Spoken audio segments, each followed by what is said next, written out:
Sommaire de l'actualité nationale et internationale la plus pertinente du jour, ici sur Ici Noticias Canada.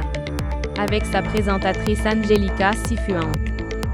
Les petites entreprises canadiennes sont confrontées à des difficultés économiques majeures en raison de la grève de Poste Canada et ne recevront aucune compensation pour les pertes subies pendant cette période.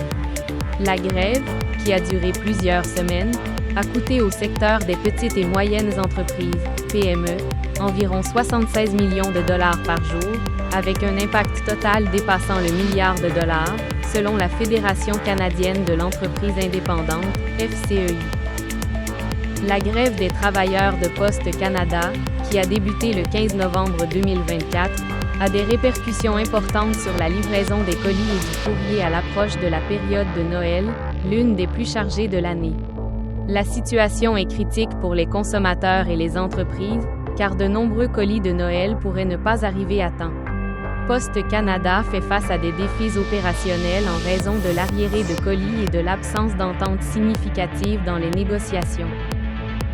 Le premier ministre canadien Justin Trudeau a récemment réaffirmé son intention de diriger le Parti libéral lors des prochaines élections générales de 2025, malgré les tensions internes croissantes au sein de son parti.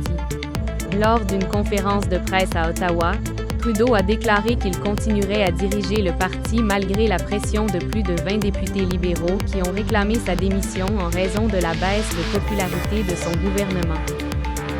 Le ministre canadien de l'Immigration, Mark Miller, a annoncé son intention de réformer le système d'asile afin de prévenir les abus et d'améliorer son efficacité. Ces réformes visent à accélérer le traitement des demandes ayant peu de chances d'aboutir, tout en mettant en place des mesures pour lutter contre la désinformation sur les règles d'asile. Une campagne d'information est en cours pour avertir les demandeurs potentiels des exigences strictes et décourager les manipulations du système.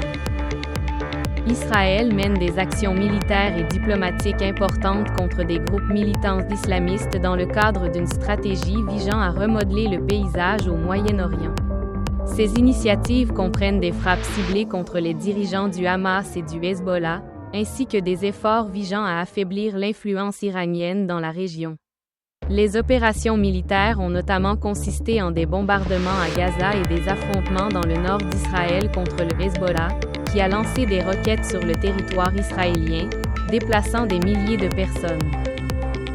Le Québec et Terre-Neuve ont signé une entente historique en matière d'énergie hydroélectrique, qui porte sur la centrale de Churchill Falls, l'une des plus grandes installations de ce type au monde.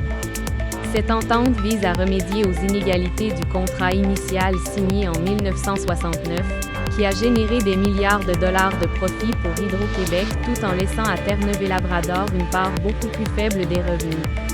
L'entente actuelle expire en 2041, et les deux parties cherchent une solution plus équitable et durable.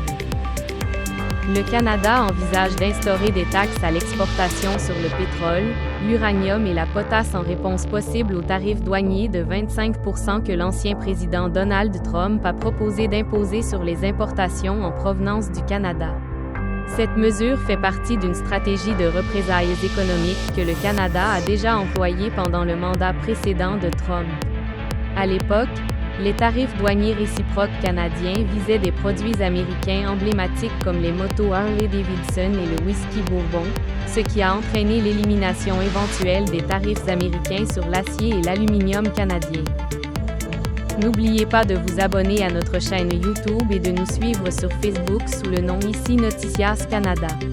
Pour être toujours informé des nouvelles les plus importantes et des analyses approfondies.